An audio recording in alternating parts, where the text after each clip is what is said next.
Hello and welcome to Brands Hatch for the final round of the Radical Enduro Championship season. It's a really close battle in the championship with just 59 points separating the main contenders. And with 85 points at stake in this final 90-minute race, we should be in for an exciting season finale. Well, Scott, you arrive here leading the championship, although it's incredibly close. So staying out of trouble and finishing this race is going to be really important, isn't it? Yeah, so we've just finished qualifying. I think I was fourth overall. We're being a little bit careful because this is the last round and we're thinking of the championship, which is obviously the big goal for us and Nielsen Racing. So really focusing on the championship this weekend. Absolutely, and there's bad weather forecast today. How is that going to affect things for you out there? Well, we'll see what happens when it comes round to the race. We were at Spa last weekend, so obviously the weather conditions there are very similar to this weekend. Rains, then dries. So really all I want is a very stable race. It can be wet or dry. It's just when it's mixed conditions that it becomes a bit more of a lottery. Absolutely. Well, best of luck for the race and we'll look forward to seeing how you get on. Thank you. Thank you very much. Well, Steve, it's a number 2 on your car. You're second in the championship and you're going to be starting this race from second, but I'm guessing you'll be trying everything you can not to be finishing second in the championship. Yeah, for the championship I do definitely need a first place. Scott Mansell's in ahead of me by 21 points, so I need him to ideally finish fourth or lower, or DNF, which would be very nice. But it's a 90-minute race, long race, so all to play for. Absolutely, it is a long race and this is a challenging circuit, isn't it? Yeah, I think it's going to be quite physically demanding on myself. I'm a solo driver, so I've got the full 90 minutes myself, where a lot of the team's got the 2 drivers. I've got a little bit of success penalty back from Spa. So yeah, it's going to be a tough 90 minutes. So rolling start for this one. The number 8 car of Nick Jones sits on pole position. The man we've just heard from, Steve Burgess, in the green car alongside. Row number 2 is Matt Bell and the current championship leader, number 63, which is Scott Mansell. It's a mandatory pit stop race. We've got driver changes as well. We're about to get the final race of the 2015 Radical Enduro Championship underway here at Brands Hatch. And as the lights go out, the cars accelerate their way up towards Paddock Hill Bend for the first time. And it looks as though Matt Bell is going for the lead of the race, with Steve Burgess sweeping round the outside though to hang on to it. So it's Steve Burgess that leads as they head up toward Druids for the first time, but Matt Bell is putting him under pressure as he sits there in second position. And in third place, that's a great start by Marcelo Marittiotto, who's worked his way up into third place. The champion-elect number 63, Scott Mansell, sits there in fourth. Nick Jones, who sat on pole there, was tumbled down through the order. He is there in fifth position. He shares this car with Scott Mansell once more this weekend. Field all safely through the first couple of corners, including that car there, which is Ewan Mackay, sharing the car with Will Plant this weekend. The lead 3, though, under pressure, not least of which is Steve Burgess, who's going to surely lose the lead of the race. Matt Bell had got the car positioned beautifully well as they went round through Hawthorne's corner. There goes the number 25 car of Martin Verity. But somehow Steve Burgess has still been able to hang on to the lead of the race, and from attack it's now to defence for Matt Bell, who's lost out. Marcelo Marittiotto has been able to squeeze his way through. Burgess leads, Marittiotto second, Matt Bell there in third place, and Scott Mansell there in fourth position. Mansell knows he needs to stay in touch with Steve Burgess, because come the pit stop window he will remain in the pit lane area for 85 seconds. Steve Burgess will remain in the pit lane area for 65 seconds. So he's got to keep pressing on come this race. The fight is certainly on for second place. Marittiotto under pressure from Matt Bell, who jinks out from behind, thinks better of it as they head over the start-finish line and in towards Paddock Hill Bend that time through. So the Tech Serve number 5 machine remains there in third place. Matt Bell, who shares the car with Graham Tilley, who will drive this car in the second section of the race. Whereas Marcelo Marittiotto will hand the car over to Tom Ashton. Of course, our race leader, Steve Burgess, as we heard from him, he will do all 1 hour and 30 minutes behind the wheel himself. Driver who won what was the Radical Clubman's Cup last year, which this season is nowadays known as the Radical Sprint Championship. And from Nottingham, stepping up into the Enduro and going superbly well, potentially in with a very strong chance of winning the championship, depending on what goes on in this race, because his main championship rival is down in fourth position. And if they stayed that way, well, it would mean that Steve Burgess would be the champion if he won, and Scott Mansell were to finish in fourth place. Well, it would give Burgess the championship. Plenty of racing still to come, though. The rest of the field just working their way through. But it is Burgess that leads, the man from Nottingham. There goes Marcelo Marittiotto, who again looks as though he's coming back under pressure from Matt Bell. Very quick single-seater driver was Matt Bell. He's a very, very quick sports car driver as well. So the leading three head out of Clearways on towards Clark Curve, and is this Matt Bell's opportunity? Marcelo Maricciotto was a little bit slower coming out of Clearways corner. Matt Bell draws himself alongside Maricciotto and has already got himself ahead by the time they get towards Paddock Hill Bend. Maricciotto tried to brake late and re-attack on the approach, but if anything probably cost himself time there, and is now under pressure from Scott Mansell as they come up towards the braking area for Druids. Safely out of Druids they'll go. Mansell looking to try and get himself ahead of the black car ahead. Maricciotto hanging on to it though. And you can see these lead four have certainly opened up an advantage between themselves and the rest of the pack behind. So the leading four already out onto the Grand Prix section of the circuit. That's Mark Hignett under pressure. They're just losing a place as he went down through the order. Number 81 is Ewan Mackay sharing the car with Will Plant, so it's Ewan Mackay that's got himself ahead of Mark Hignett. Mark Hignett also under pressure from number 25 Martin Verity, who shares with Austin Kinsella. And now we can look at the battle for the lead of the race, because Matt Bell here is trying to mount a challenge for the lead of the race. Right the way around the outside at Hawthorns he goes, and that is a very, very brave move in a very daunting corner at Brands Hatch, but Matt Bell was up to the job. He has put the number 5 car into the lead of the race, and Steve Burgess has dropped down into second. Martin Verity also now managing to get the advantage over Mark Hignett, so position gained there for Martin Verity. And it also looks as though Maricciotto is now losing ground on what is a very well driven number 63 car in the hands of Scott Mansell. So Matt Bell leads the race as he comes over the start finish line. Steve Burgess down into second and Scott Mansell up to third. That gives Mansell the championship now. It was in the hands of Steve Burgess a few laps ago, but the shuffling in the order is sufficient so as to alter the championship outcome at this stage of the race, of course. There goes number 30, which is Aaron Bailey. He'll hand the car over to Lee Bailey a little bit later on over the course of the race. And all of the time now pushing on, having taken the lead of the race. Matt Bell, you can see, has now opened up a fairly large advantage in the TechSurf car between himself and Steve Burgess. Goes Mark Crader over the start-finish line. He shares the car with son of co-founder of Radical Sports Cars. That's James Abbott, who will be co-piloting that car a little bit later on. A little fight down through the order actually going on. Mark Hignett under pressure from Aaron Bailey, who wants to attack and defend from Mark Crader at the same time. They may be fighting for places down towards the bottom of the top 8, but they're still pretty close to each other as they head onto the Cooper Straight. Hignett, then Bailey. Then just a little bit behind them is where we see the next of the cars, that being Mark Crader. And by the look of things here, it does look as though Mark Hignett is under pressure. Through has gone the car in the hands of Aaron Bailey. Position gained there, so that means that Bailey moves up through the order. Mark Hignett drops down through the order, and not too far behind him also is Mark Crader. So you can see the three of them as they exit Westfield and then head through Sheen Curve and up towards Dingle Dell. Pretty much tied together, aren't they? So through the left-hander at Stirling's, the squabble between these three continues. And as they head up towards the conclusion of that, heading over the start-finish line now, we can see another battle is fully formed. This is our race leader amongst some of the traffic now. Martin Verity will need dispatching as efficiently as Matt Bell can do so, and also he dives up the inside of number 56 as well, which is Roger Green. First of the pit stops occurring now. That's Mark Hignett handing the car over to Ali Hancock. Ali, a former BARC Formula Renault champion a few seasons ago, as the race leader is still amongst the slower traffic at this stage. That is now Martin Verity dealt with. As the changeover in the pits is almost concluded. Mark Hignett and Ollie Hancock only have the minimum of 45 seconds where they have to remain stationary in the pits. And the countdown concludes. Thumbs up given by the mechanic, and Ollie Hancock makes his way out onto the circuit.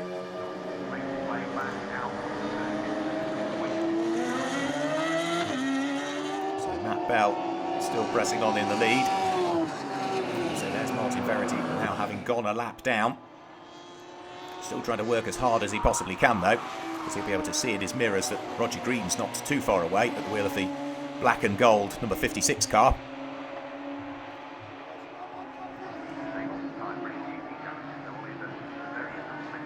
So another lap about to be concluded by Matt Bell. And he really has now started to turn the screw, has opened up a good advantage between himself and the rest of the field.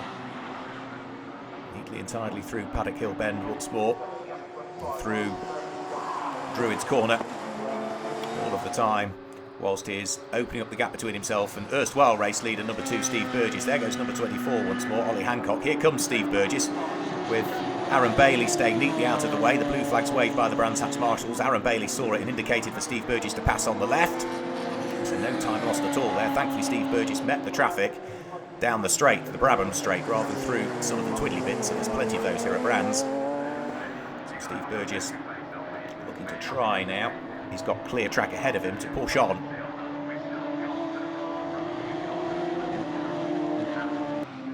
So more drivers getting ready in the pit lane. That's Austin Kinsella, who is ready to receive the number 25 car that will be vacated by Martin Verity. And for this man here, Steve Burgess, there's only himself and Scott Mansell that will both go the full duration in this race. They have no driver to hand over to come the pit stops. This is a great little fight going on between James Abbott, who's coming under huge pressure from Scott Mulvern. Scott Mulvern had extra success seconds in the pit, so that's why James Abbott has been able to get the car ahead.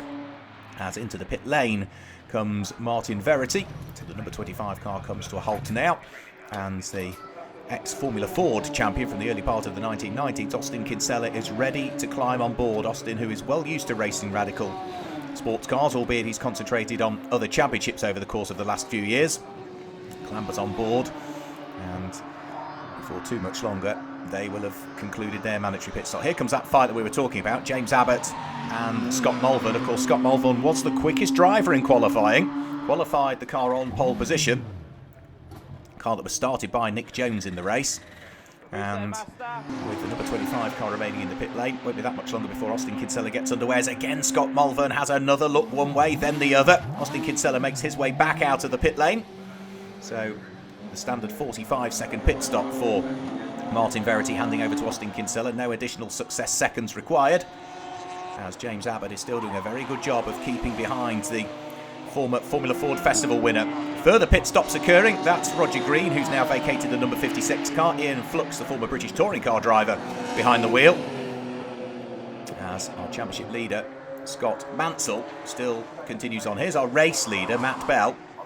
And then we've still got this great fight going on between James Abbott and Scott Mulvern. Scott Mansell, in the meantime, is having to thread his way through traffic. So through the Aaron and Lee Bailey shared, privately run SR3 RSX goes the championship leader. And we've still got these two cars absolutely together. Scott Mulvern will be hugely keen to try and get through and past. I suspect he's the faster of the two cars, but James Abbott just driving superbly well, which gives Scott Mulvern no opportunity.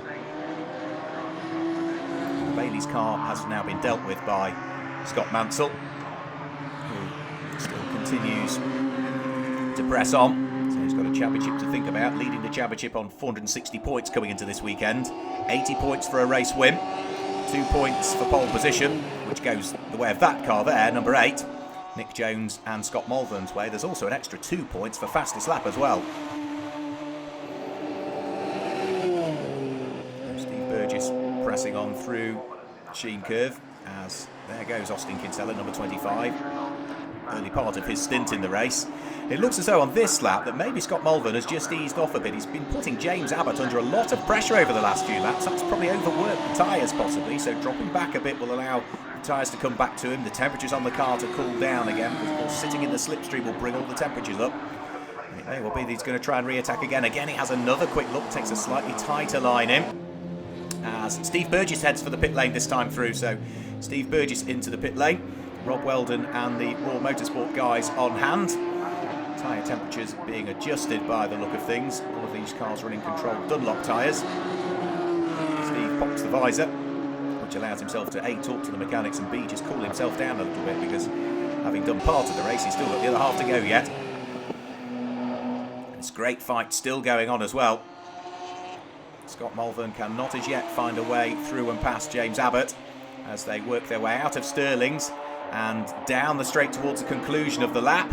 Steve Burgess is about to finish his pit stop, I would suggest here, so they'll fire the car into life and just make sure that it's in gear as well. And the last few seconds, I think, about to elapse. Yep, so Steve Burgess, erstwhile race leader, led in the early stages, makes his way down the pit lane. Of course, he will have tumbled down further through the order. An order which is, at this stage, still being led by the number 5 car of Matt Bell. As Scott Mulvern again has another quick look to try and thread his way through and past James Abbott. James Abbott still having none of it at this stage. Here's number 24 in the hands of Ollie Hancock. That's the car that's actually set the fastest lap of the race so far, so the extra couple of points for fastest lap are currently going the way of car number 24. They're points that this man here could dearly do with, because Steve Burgess, an extra couple of points could make all the difference.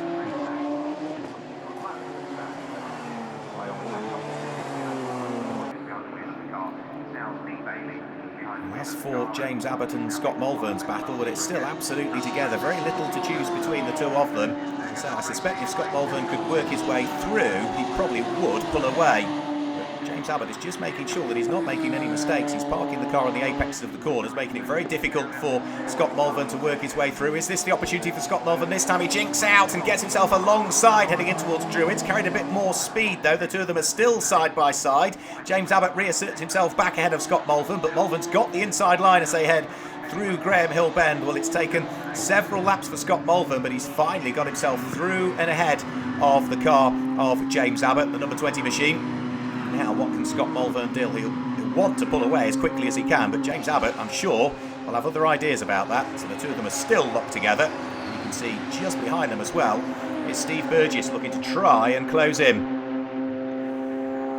Some great fights going on. Here is number 5, Matt Bell, still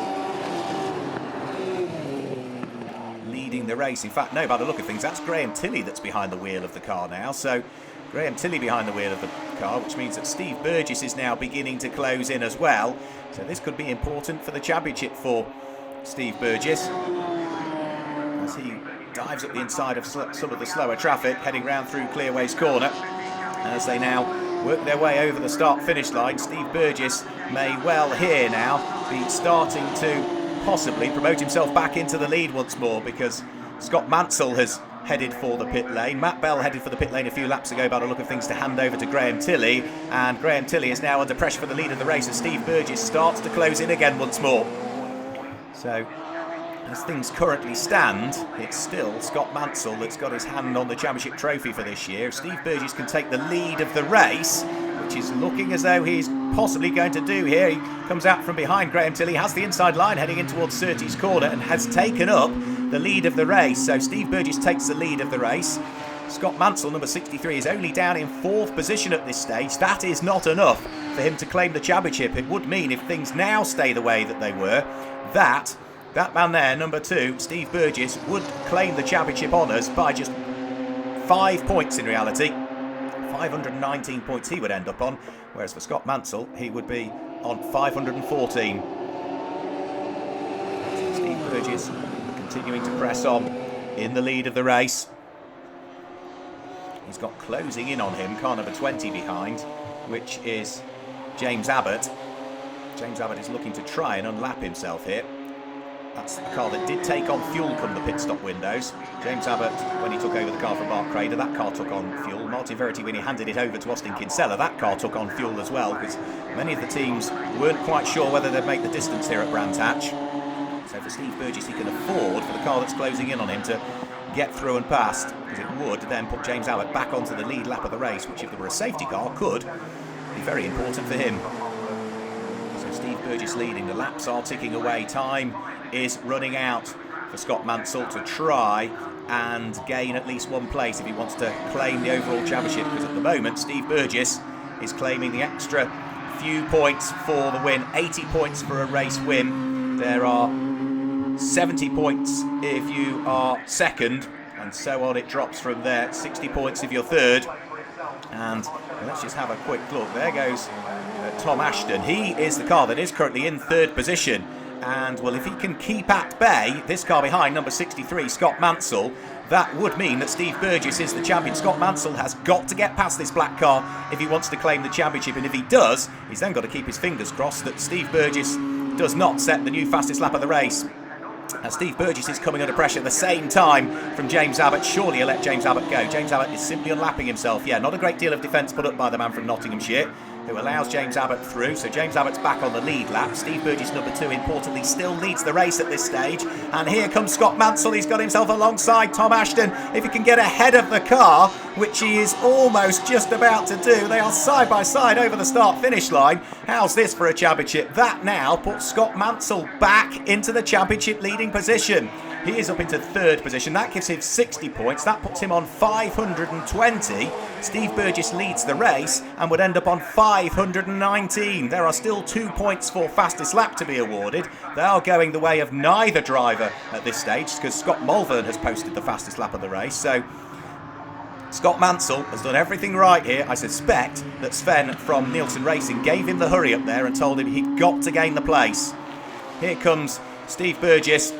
He really needs to have posted a fast lap time, because it's now only the fastest lap of the race that he's going to win in the championship, because time is running out again though. Scott Mansell having to defend from Tom Ashton, who is great to see him back racing in Radicals. He's been missing for a couple of seasons, as Steve Burgess goes through and over the start-finish line to start what surely is going to be not far away from the last lap of the race now. So Burgess goes through, another lap completed for him. You can see just how far away that James Abbott has pulled now. Now he's got himself back onto the lead lap of the race. Steve Burgess, though, is he heading towards a championship, or is he heading towards the runner-up spot? He has done everything he could have done.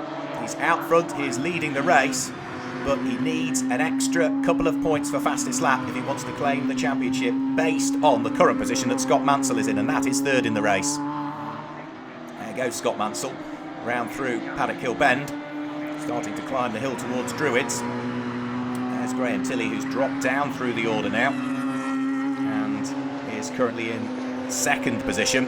So Matt Bell having done all the hard work in the early stages. And I think he's sufficiently far up the road that he's not going to get caught by Scott Mansell, Graham Tilley. As here is Scott Mansell, the champion-elect, turns his way in towards Surtees Corner. Tom Ashton's black car, having been dealt with a lap or so ago, is now just a couple of seconds adrift. And here comes Steve Burgess, round through Stirling's, and accelerates his way up towards what will be the checkered flag. Here comes Scott Mansell round through the far stretches of the circuit. That's Hawthorns he's just gone through. The checkered flag is about to be received by Steve Burgess. Steve Burgess comes over the start-finish line. He punches the air with delight, but he hasn't set the fastest lap, which means that he wins the race, but he is not going to win the championship as long as Scott Mansell can take the checkered flag. Here comes Graham Tilley, hounded over the line by Ollie Hancock, who is a lap adrift. But it is going to be that car there, number 63, which is Scott Mansell, who will have done enough. 3rd position for him is going to mean it's enough for him to claim the championship. Steve Burgess has done everything, but it's going to be this car here, that being Scott Mansell, who will claim the championship and is the 2015 champion. What a way to end our 2015 Radical Enduro Championship, with Scott Mansell and Nielsen Racing ultimately claiming the championship title overall by just 1 single point after a full season of racing. Had Scott Mansell not have claimed that extra position with a lap to go, or had Steve Burgess have set the fastest lap on the final lap of the race, it could all have been very different indeed. Well, Steve, congratulations on the win, and commiserations for missing out on the championship by such a narrow margin, but you really did everything you could, didn't you? Yeah, I had a great race, flying start, and not much, like I say, nothing else I really could have done. I set the lap times, and towards the end, I got into the lead, and it was fairly comfortable. But I just wait for the radio message to come through to find out where Scott finished, and unfortunately, it was 3rd, not 4th. Yeah, absolutely. At what point was that you found out? Not till I crossed the line, so I didn't think they wanted to put me off my driving with telling me, but yeah, unfortunately, that's the way it goes. Well, Matt, Graham, congratulations. A good, solid 2nd place to end the season. Now, Matt, you started. How were the opening stints? Yeah, no, they were good. It's obviously quite hard with a heavy fuel load to get going, but the tyres were better at the start, so I had quite a lot of grip. I managed to get on with it, get past Steve, because as you'll notice with Scott Malvern, who got stuck behind someone all race, getting past around here is extremely difficult. So if I was going to get a gap for Graham, I had to get on with it in the first 3 or 4, and then really it was just a matter of pacing myself, putting in some good consistent lap times. I think I was within 2 or 3 attempts nearly every single lap. And then get to the end without trying to make any mistakes, so it was good.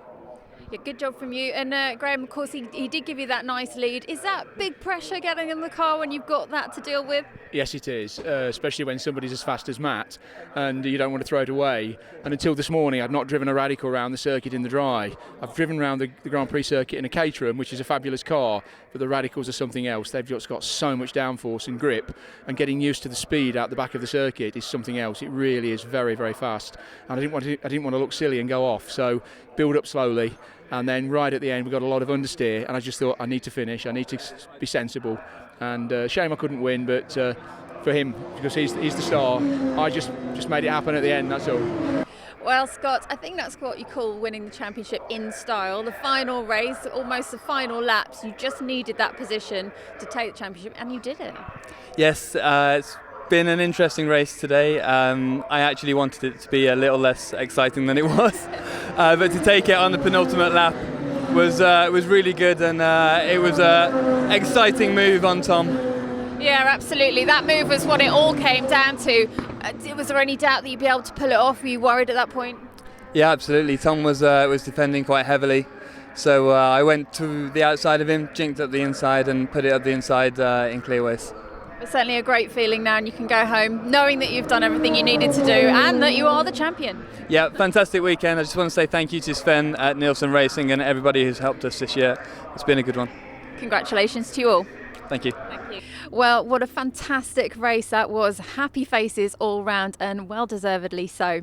But that concludes the racing action here from Brands Hatch today and concludes the season. Do join us after the winter break when we'll be back with more fantastic racing.